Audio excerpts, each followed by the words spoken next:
You may now proceed to ask your question. Thank you very much, Honorable Speaker. Honorable Speaker, question for this Cabinet Secretary. Let me prime Cabinet. My apologies again. Thank you very much for coming. And you know, we respect you a lot. My question is,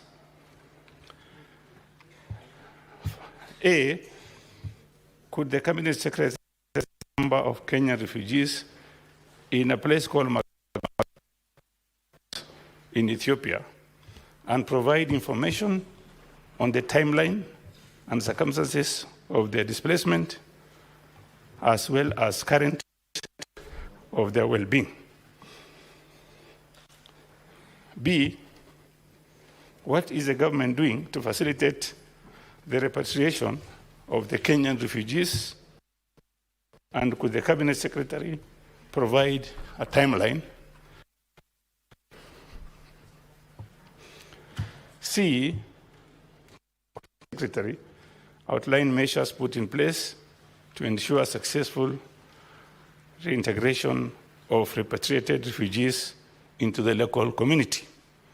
And finally, D, will the government compensate the refugees? And if so, could the Cabinet Secretary state whether the compensation will be paid? Thank you very much, Honorable Speaker. Prime Cabinet Secretary, you may now go on, please.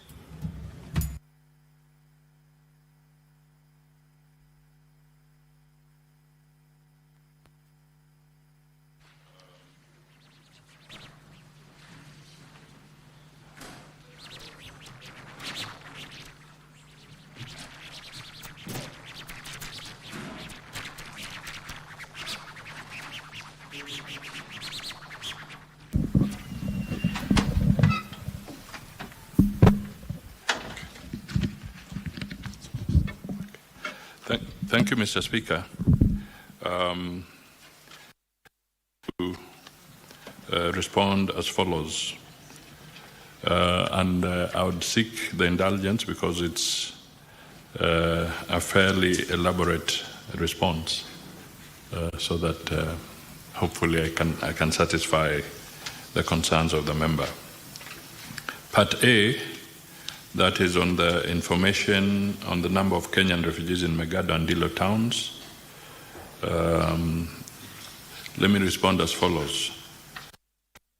Borana in Ethiopia in 2005-2006 and settled in the Borena zone of the in Dilo and Megado settlements. Their displacement was triggered by a series of inter-ethnic conflicts in Marsabit County, particularly the conflict between Borana and the Gabra ethnic groups over natural resources, grazing lands, contested and disrupted territorial boundaries, and of course local political dynamics. Most of the refugees originate from Marsabit County in the following sub-counties: Saku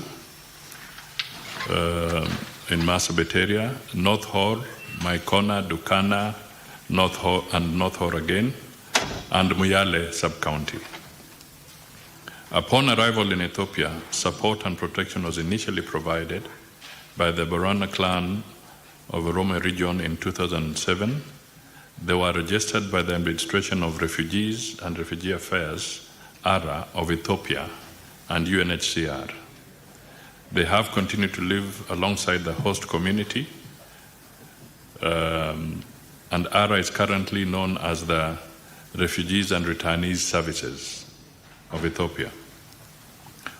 On the number and population statistics, according to the Department of Refugee Services, over 500 families of Kenyan origin living in the Dilo and Megado areas of southern Ethiopia ran away to seek asylum due to inter-ethnic conflicts in North Hor in the year 2000.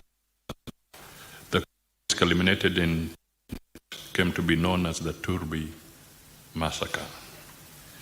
The breakdown today, as at 3rd As at December, it's a statistic, but I'll hand over this also to Parliament. For the Dilo, we have a total of 2,060 in Dilo area, and in Megado, 3,600. In terms of households, these now comprise 1,250 households, 5,671 individuals, male are 2,788, female are 2,883, and children are 3,385 out of the total figure of 5,671. What are the solutions we are looking at? 27th October to 3rd December, the RSSS and the UNHCR conducted a verification of the Borana refugees in Dilo and Megado refugees settlements. During this period, an intentional survey was carried out to assess the refugees who are willing to return to their home country, Kenya. In terms of households, this amounted to 1,098. In terms of individuals, this was 4,993.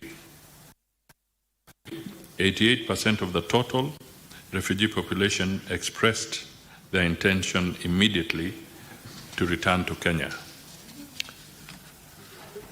The refugees expressed interest to return to the following areas: 1. Sololo, 1,836, Marsabit, 1,081, Moyale, 633, Oran, 491, Dukana, 325, Moyale Township, 272, North Hor, 206, Maikona, 59, Sangate, Jaldesa, 40, Turbi, 13, and in other areas, 37.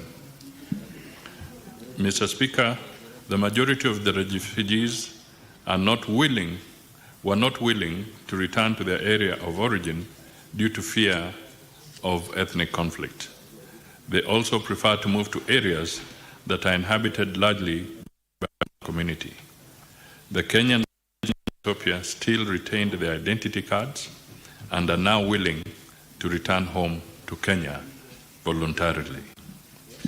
The second of the question is about facilitation, the repatriation of the Kenyan refugees, and I wish to follows, Mr. Speaker.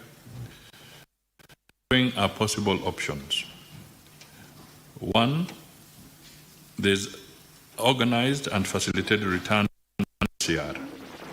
This requires a formal engagement between the governments of Kenya and Ethiopia and is formalized through a tripartite agreement that will be the UNHCR. It will require a rigorous process that entails internal survey to go and see visits, identification of settlement areas, signing of voluntary repatriation forms, and other bureaucratic processes. This option may not be immediate as it requires time to fulfill all the requirements. There's also the self-organized or self-return, which is usually spontaneous, and the role of the UNHCR in this option will be limited to provision for information and funding to facilitate the of the refugee. This option requires to facilitate receiving and repatriated individuals. Third, due to the proximity of the refugees to the Ethiopia-Kenya border, their families in Kenya, including the possibility that they cross over to visit the UNHCR, the self-organized return. For repatriation, the refugees must desire to return, and the Kenya-Ethiopia government should engage in consultation facilitated by the UNHCR Regional Bureau and local UNHCR offices. Currently, as I said, 993 individuals have expressed their desire to return back to Kenya, and the process of repatriation should begin. The third aspect was the measures put in place to ensure successful reintegration of the repatriated community.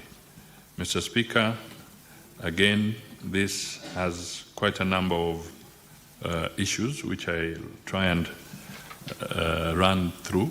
They may not be exhaustive, but it's important. A number of concerns that have been expressed and should be addressed before repatriation can take place. These include the following.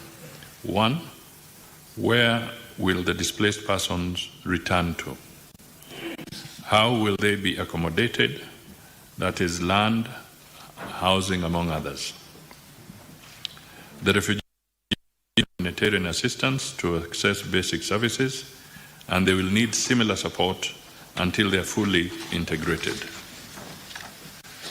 We will have to deal with the issue of security areas.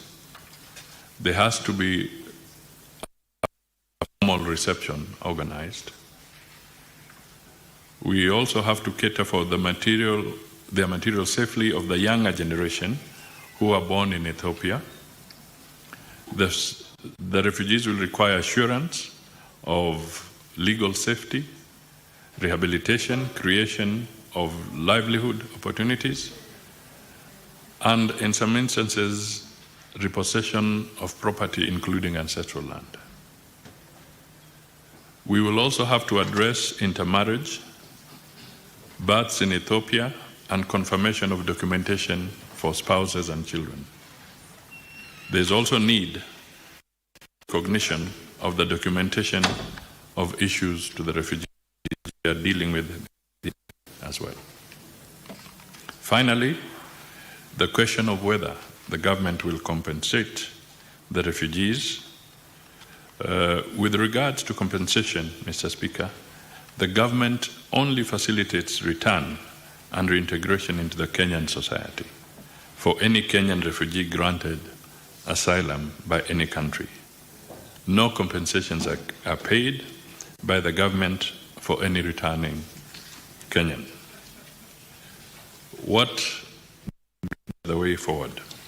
One, repatriation of refugees should be undertaken for those who are willing to return, as it must be voluntary, based on an informed choice and consent to return by the refugees to avoid coercion and prosecution. It should also be done with dignity, and we hope this process can commence as soon as possible. Kenya should also ensure returnees are safe, devoid of discrimination, provided with basic services and access to essential services to avoid being exposed to another cycle of displacement. We must also coordinate with the UNHCR, Kenya government and Ethiopia government to facilitate the refugees, including on the required legal formalities, particularly documentation. The send-off from Ethiopia and the reception simultaneously. We also have to identification of settlement areas for the returning refugees in coordination with local authorities so as to guarantee safety and security in the resettlement area. The government should also be looking at ensure basic foods and services such as health, education, non-food items, shelter, and livelihood opportunities. As I conclude, Mr. Speaker, I wish to reiterate that the ministry remains seized of the situation in the region. A lot has been done, however, much more remains to be done.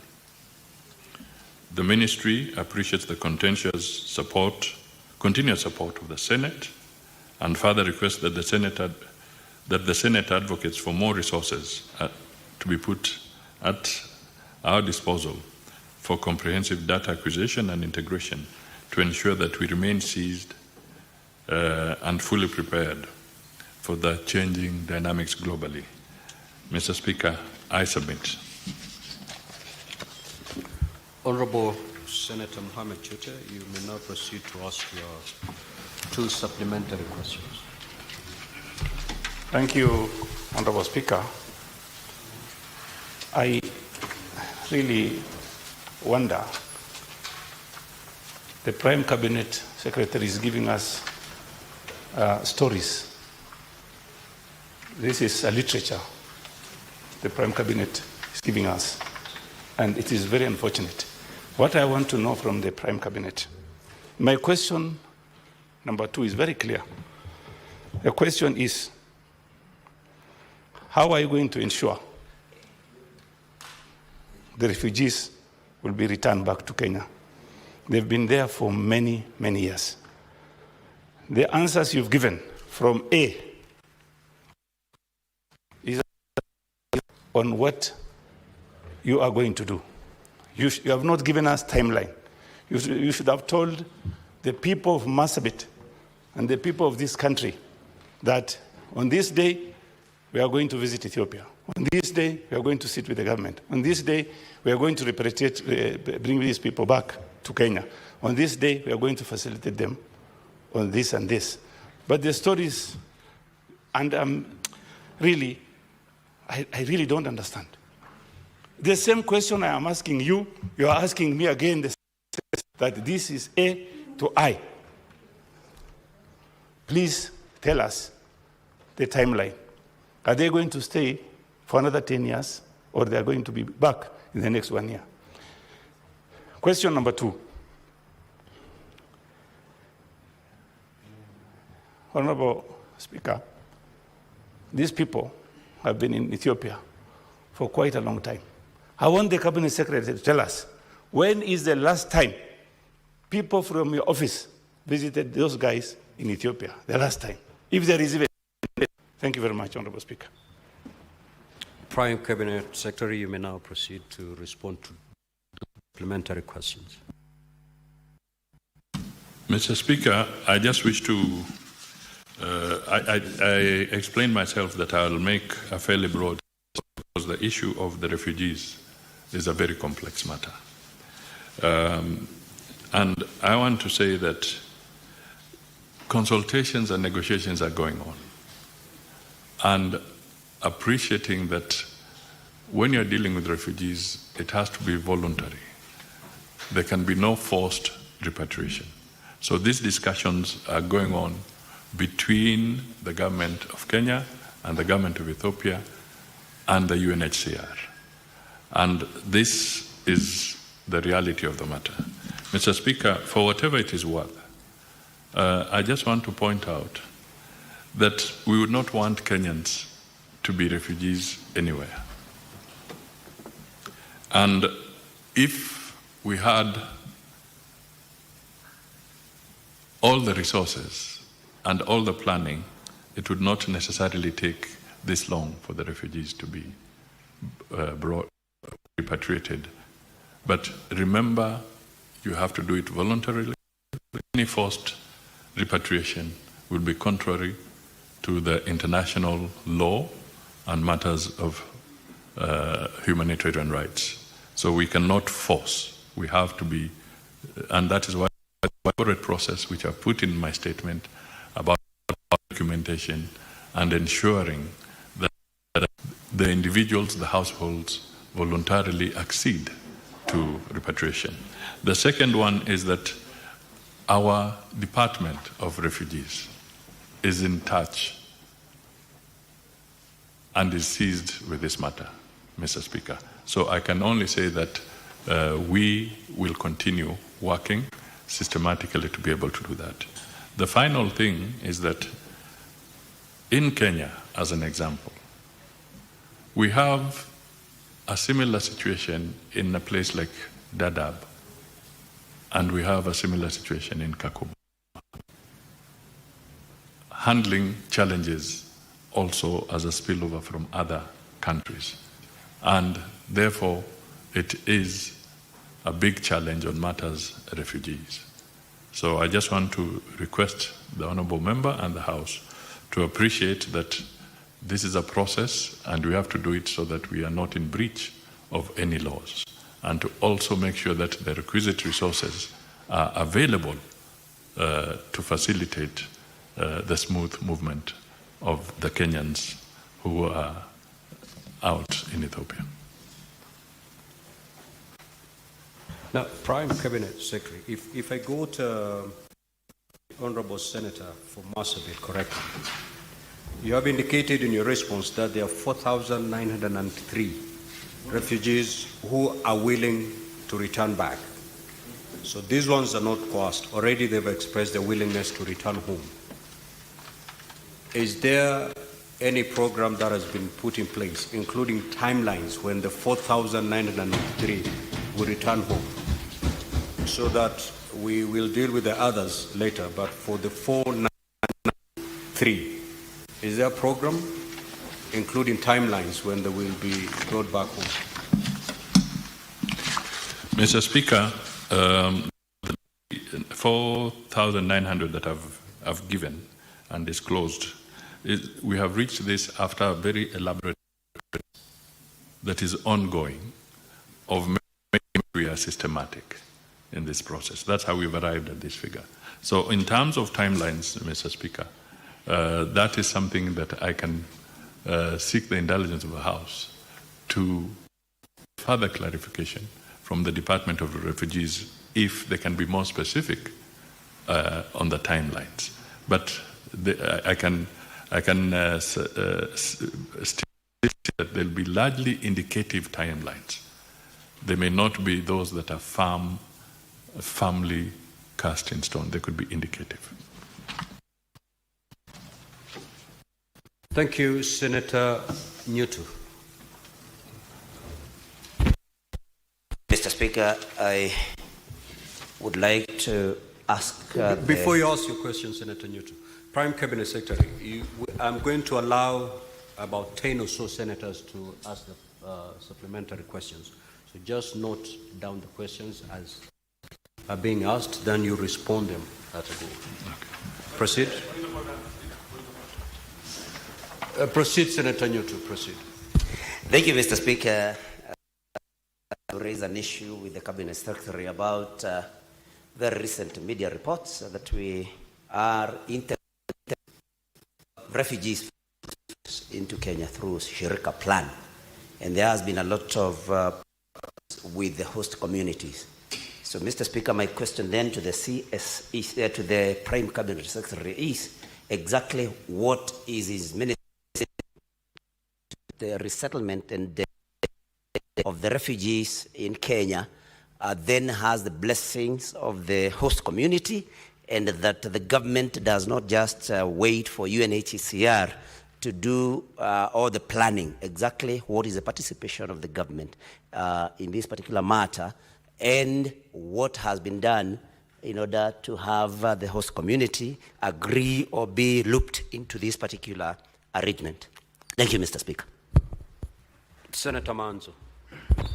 Mr. Speaker, recently there was a riot, the refugees in Kakuma camp, and within a week, a chartered case, quite a number of them, to Germany. Could, about 3 weeks ago, could the Cabinet Secretary clarify whether this information is true and whether the international law was followed to release refugees to Germany and they wanted to be taken to their own countries? Senator.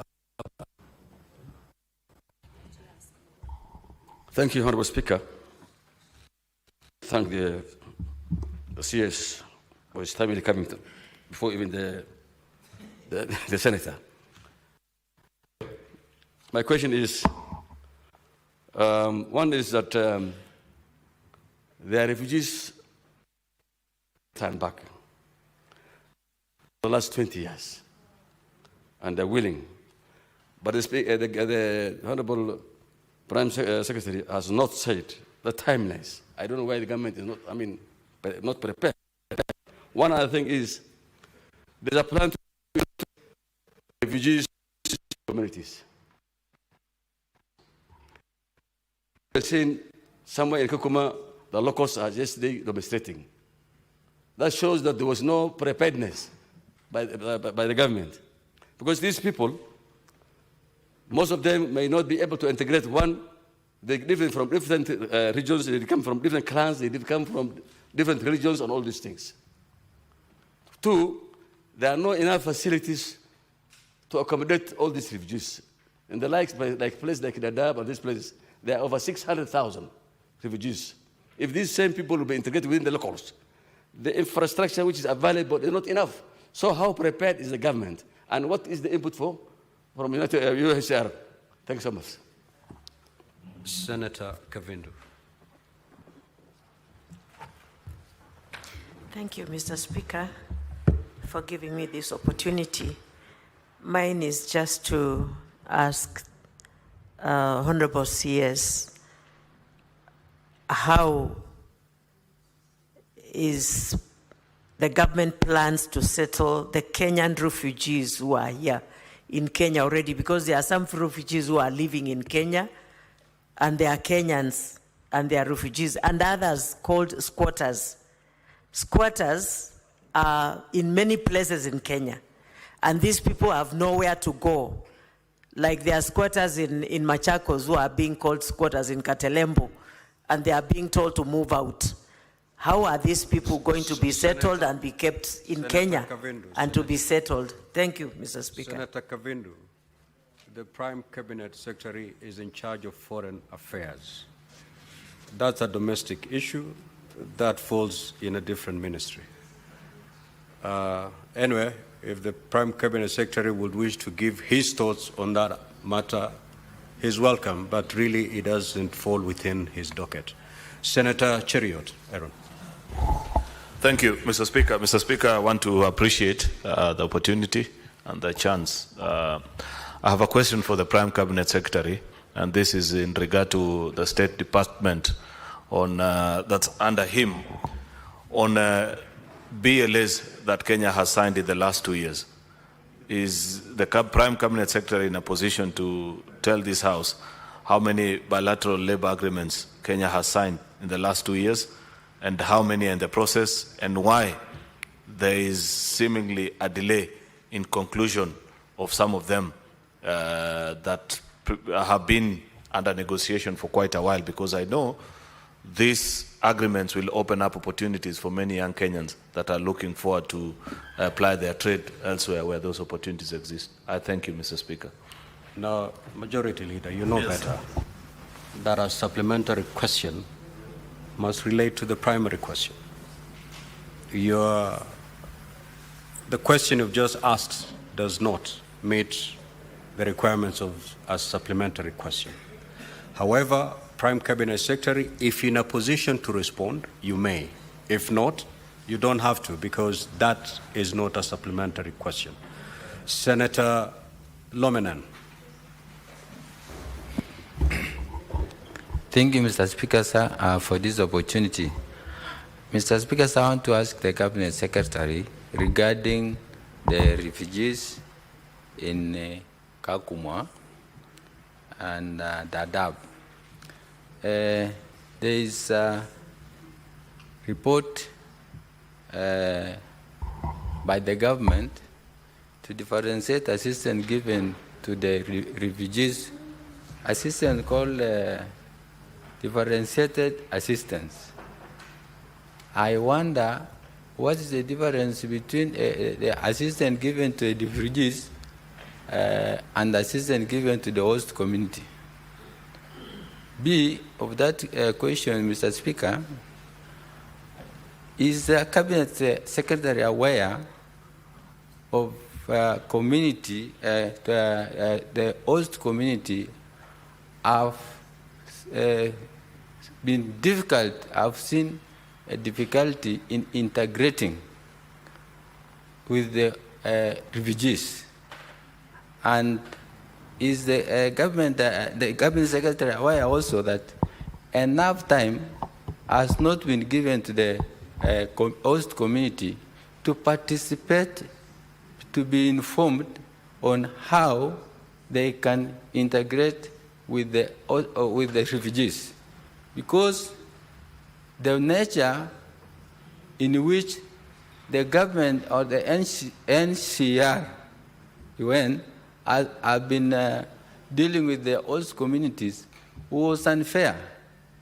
And because of this injustice, it has forced the host communities to refuse to integrate with the refugees. because of the hostilities of the refugees.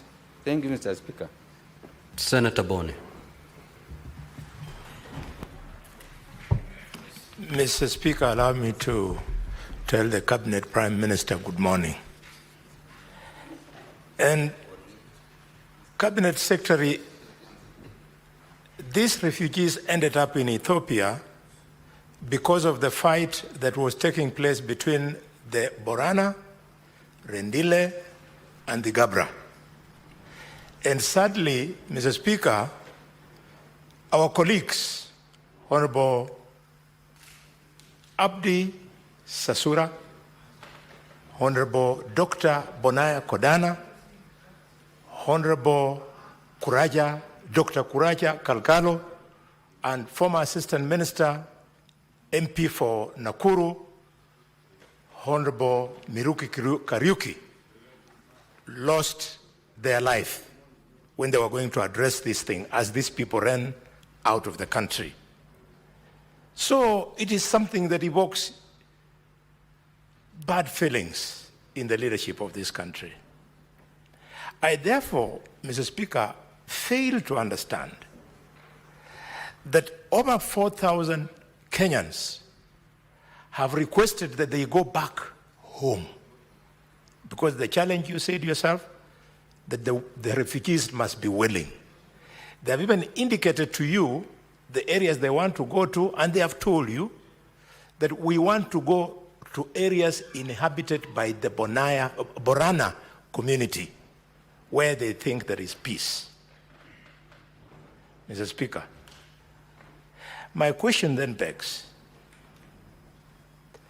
the UNHCR is ready and willing to fund the return. The refugees have indicated where they want to go. Where is the problem? Why is the government dragging its feet? And Mr. Speaker, it is very suspicious because the Cabinet Secretary knows that the government made an announcement that they are opening up the borders to allow Somalians from Somali to come into Mandera. So if you are looking for people outside Kenya to come into Kenya, why don't you make it easy for Kenyans outside Kenya to come back home? Finally, Mr. Speaker, with your permission, I know you're about to shoot me. I just wanted to say, if you have the figures, please give us the kind of support you have given compensation to the families of these honorable members, 6 of them who died. I forgot to mention the Titus Ngoyoni. They were our colleagues in this house, and I was with them. Senator Faki. Asante Mheshimiwa Speaker, yangu ni kumpongeza Prime Cabinet Secretary na pia serikali kwa kuwezesha kuachiliwa huru kwa Steve kule Saudi Arabia. Wiki iliyokwisha kulikuwa na habari kwamba Steve ambaye alikuwako amehukumiwa kifo na serikali ya Saudi Arabia alipata mfadhili kupitia kwa shirika la Kiislamu, wakamlipia ile ridhaa ya milioni 124. Na ningependa kuipongeza serikali kwa kushughulikia mambo yake na vile vile pia kusimama na familia ya Steve na hakika atakaporudi nchini Kenya, nafikiri itakuwa ni fursa nzuri kupewa makaribisho, kwa sababu alikuwa ni mtu ambaye amedhulumiwa katika kesi yake, na vile vile pia alikuwa amehukumiwa kifo kwa makosa ambayo ilikuwa sio makosa yake, kwa sababu hakuua kwa kukusudia, lakini aliua kwa kujitetea, kwa sababu mtu alikuwa amempiga na yeye alipojitetea yule mtu akaumia, baadaye akafariki. Lakini Mheshimiwa Speaker, la kufurahisha ni kwa alipokuwa gerezani kule Saudi Arabia. Senator Faki, what is your question, please? Naja kwa swali langu Mheshimiwa Speaker. Go straight there. Swali langu ni kwa kuna wengi kama Steve ambao wako Saudi Arabia ambao wameshindwa kurudi nyumbani. Wengine wana watoto, wale watoto kwa vile Saudi Arabia hairuhusu zinaa, wale watoto ambao wamepatikana Mheshimiwa Speaker hawana uraia, kwa sababu wako kule, wa Kenya hawajui hapa, na vile vile pia hapa hawajapata vyeti vya kuzaliwa wala vyeti vya usafiri. Kwa hiyo Mheshimiwa Spika, nataka kujua ni jambo gani ambalo waziri anafanya ili kuhakikisha kwamba wale wa Kenya ambao wana watoto kule, wana familia kule, wanaweza kupewa vyeti vya kusafiri na vile vile pia vyeti vyao vya kuwawezesha kurudi nchini kwa salama. Asante Mheshimiwa Spika. Senator Faki, that does not meet the threshold of a supplementary question. However, we are discussing refugee issues here in a context of the Marsabit, Ethiopia situation. That does not certainly meet the requirements of a supplementary question. However, Prime Cabinet Secretary, if you're in a position, you may proceed to shed light on that matter. If you're not obliged to do so today. Senator Veronica. Thank you, Honorable Speaker. Prime Cabinet Secretary, the bedrock of protection of refugees is based on the principle of international responsibility. We have seen the Shirika policy program that has been undertaken by the government, and specifically your ministry. I want you to confirm to this House whether that Shirika plan is being funded nationally or internationally, and whether there has now been an exchange of humanitarian assistance that should ideally be going to the biggest camps in the world, Kakuma and Dadaab. Whether we have exchanged that with the grants for development, as a result of which Kenya will be forced to pay for that Shirika plan, as opposed to the international community taking up humanitarian assistance for refugees, whom Kenya has been kind enough to host for a very long time in the largest camps in Kakuma and Dadaab, and whether those Kenyans who came from Marsabit and who are now in Ethiopia are going to benefit from the Shirika plan to come back to the country. Senator Beatrice Kenya. Thank you, Honorable Speaker. My question to the Cabinet Secretary is, what is the state of basic services that the Kenya refugees in Magatho and Dilo towns in Ethiopia have access to? And now that we are planning for their coming back to Kenya, what are the reintegration plans that we have as per our national standards, particularly on the education and health and other basic amenities? Senator Chirange. Thank you, Mr. Speaker, and good morning to my neighbor. Mr. Speaker, mine is straightforward. Under Shirika plan, how many Kenyans have refugee status across Ethiopia and across other nationalities? And Mr. Speaker, under Shirika plan, how much resources does the Cabinet Secretary in charge of Foreign Affairs needs to bring back Kenyans who are willing and others? It should give us the estimate so that we don't just use a sweeping statement that we need only to lobby for more resources. I thank you, Mr. Speaker. Senator Mgatana. Mr. Speaker, thank you for the floor. Mr. Speaker, on 12th of July 2005, the Turbi massacre took place, and this is the basis upon which these refugees ran away to Ethiopia. Mr. Speaker, it was a very sad moment for this country. 56 people are reported to have died. This country has a responsibility for the safety and the life of every Kenyan. What I want to hear from the minister is, have you compensated the 56 people who were killed because of the clash between the Gabra and the Borana? And what programs have you put since then to at least put back the people to where they were. Mr. Speaker, there has been a very serious, how do I call it, ignoring and disregard of the northern lands in this country. And even the lives of the people who live there, they don't count. Mr. Speaker, if that had happened here in Nairobi, or it had happened here in these counties around, there would have been a different reaction. But Mr. Speaker, now we are talking almost 20 years later, no program, no compensation. Can the minister tell us exactly what programs the government is putting in to help our Kenyans, and how much money has been set aside to compensate these families? I submit, Mr. Speaker. Prime Cabinet Secretary, you may now proceed to respond to those questions. Thank you, Mr. Speaker. First, I'll just talk to the issue of Shirika Plan. And I want to state that there's still a lot of conversation that is taking place between the government, the UNHCR, and the host communities where the refugees are placed.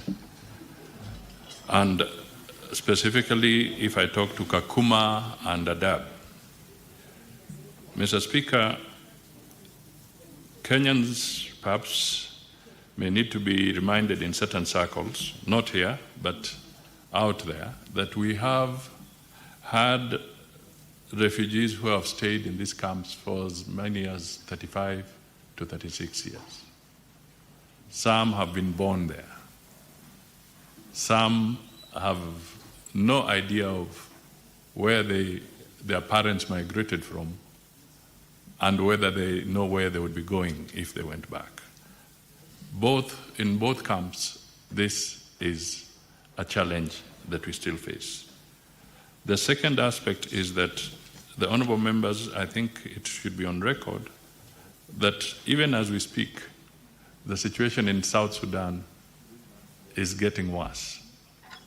And we are beginning to see again another inflow at the rate of about 20 refugees per day. So we are beginning to see certain circumstances that are giving us challenges. We also still remain with challenges of the Al-Shabaab and the conflict around the Somali side. And we also have sporadic conflicts along the Marsabit, Ethiopia border from time to time. So there is a serious security issue that has to be looked at regionally, but also internally by Kenya's security forces. The issue of the Shirika Plan, when we say we are talking, and it was launched formally, we are engaging so that as the process of looking at the policy moves on, we can also maximize what is going to be the benefit to the people of Kenya. Because we do not want, as somebody said in the differentiated, somebody mentioned the differentiated assistance. It is true that there was a means testing within some of these camps, and they would look at the status in terms of well-being or economic being of some of these refugees, and therefore that would determine the level of rations that certain families would get as opposed to others. Now, these are issues that, if not managed well, can also create a lot of tension in the refugee camps. And this may be part of the reason that there could have been some challenges recently in Kakuma, amongst others. So I just want to state that we do not want, as a government, to enter into any program that is fully funded by the government. We can only handle our position in the context of international obligations. And if the refugees are going to be here, then the institutions like the UNHCR WFP and others who support this program will also be talked to and urged to be more productive so that Kenya's resources are not fully deployed for that. Secondly, we do not want to have a situation where communities reach a stage where they feel that those who are refugees are living a better life than the Kenyans themselves. So these are very delicate conversations that keep going on between us, UNHCR, and the host communities where the refugees are. And it would be wrong if I made all this statement without really appreciating the generosity and the humanitarian nature of the communities that have hosted these refugee camps for as long as I have said, 35, 36 years. It is not an easy undertaking. It brings a lot of pressure on the resources in those areas. The other thing, when we talk of integration of the refugees, it has to be done carefully, because we also want to transit from a situation where refugees are just drawing from Kenyan resources. They must also be put to a situation where they contribute to growing the wealth of this country and not just taking from the people of Kenya. So the whole Shirika plan is premised on these basic principles and a few others. The other thing that I would want to touch on is that the Honorable Boni Khalwale raised issues about the insecurity, protracted insecurity in these regions, and also recounting the loss of many honorable Kenyans because of this conflict. And also Mungatana has raised the issue of compensation. I want to be very candid on something here, not to belittle the challenges we are facing, but the truth of the matter is that we are still having insecurity in certain regions, either because of pasture, because of ethnicity, because of the scramble for resources in those areas. We've given an example of Marsabit. You will also recall that even not too long ago, Kenya lost General Ogola in the Baringo side, again on a mission dealing with aspects of conflicts internally. So we still have a lot of work to do to make sure that we can change cultural practices, we can provide meaningful alternatives for people to earn a proper living that does not cause the loss of lives. And I would want to point out that, for instance, in Marsabit, and going into Marsabit, the government is doing quite a bit to try and open up the areas. The road network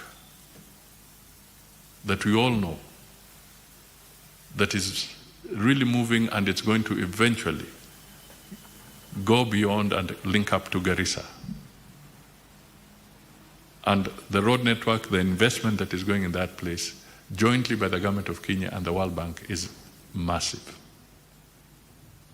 And all this is to help in facilitating so that there are more economic opportunities. So it is not that the government of Kenya is going to neglect or wishes to neglect anybody. It's a question of just us having more resources and deploying them progressively into these areas. I wish to state that Honorable Mthama, I agree with the Speaker that is a completely different angle, because internally displaced Kenyans for other reasons are tackled separately not in the context of the refugee program. So that would have to be taken up as a completely separate question.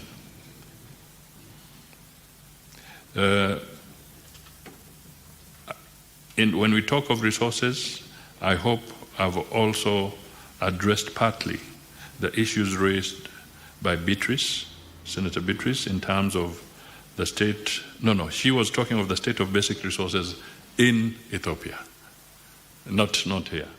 In Ethiopia, I cannot say that they are very elaborate, because the situation of refugees is that even the government, the host government that is there, can only do so much within the context of their budgetary resources. So we cannot vouch fully for what the government of Ethiopia can do or not do within the refugee camps. However, what is critical is for us to accelerate the relocation of the Kenyan refugees from Ethiopia. And the message I'm taking from here is that resources need to be set aside urgently to be able to undertake this challenge.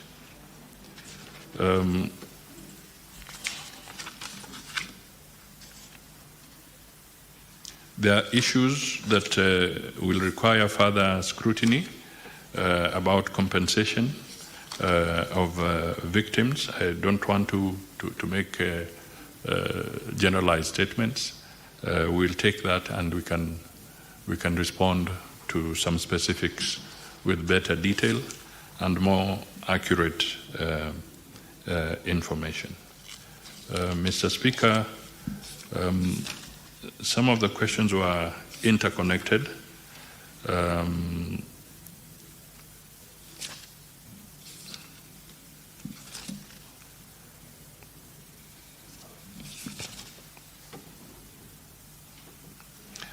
On the issue of bilateral labor agreements, I just want to say that it's work in progress, but we are ready to file a report with Parliament as to how many bilateral agreements have been entered into and which ones are under negotiations. That we can do so that the information is availed to the Senate. Mr. Speaker, let me go away with the issue that we can respond with more clarity on the issue of timelines after further consultations, so that we are able to get a little more accurate information from the State Department that deals with refugees. The issue of Munyako and the plight of other Kenyans in Saudi Arabia, we are happy that as things stand, there's light at the end of the tunnel for Steve Munyako. The legal processes in Saudi are still ongoing, so that the justice system there can do all the procedural steps before he's finally given an opportunity to come to Kenya. And I just want to say that the World Muslim League is the one that made the contribution, and our embassy is closely in touch to try and assist so that this process is concluded. And indeed, there are many other Kenyans who are facing challenges, not just in Saudi Arabia, but in other parts of the world as well. And we are also in negotiations on the issue of children born in Saudi out of wedlock, and it has become a challenge because, as you said, it's It's taken very seriously there. So the embassy, the Kenyan embassy is trying to engage, and also the government is trying to engage to see if a formula can be found to allow those who are confirmed to be of Kenyan descent to be able to be given the necessary accreditation for them to enjoy their citizenship as we go forward. But it is a challenge that we face. I think I saw Honorable Manzo raised something about planes, Kenya Airways picking people up. That there can be no forced or movement anywhere has been to board and to fly because are valid. Otherwise, they would not be to leave. So there is no forceful ejection and of any Kenyans or even refugees that has been taken by the Kenya government. So I think there is some misinformation somewhere. Thank you. Thank you, Honorable Prime Cabinet Secretary. I think that terminates our interaction with the Prime Cabinet Secretary. We will now move to question number 007 and 042.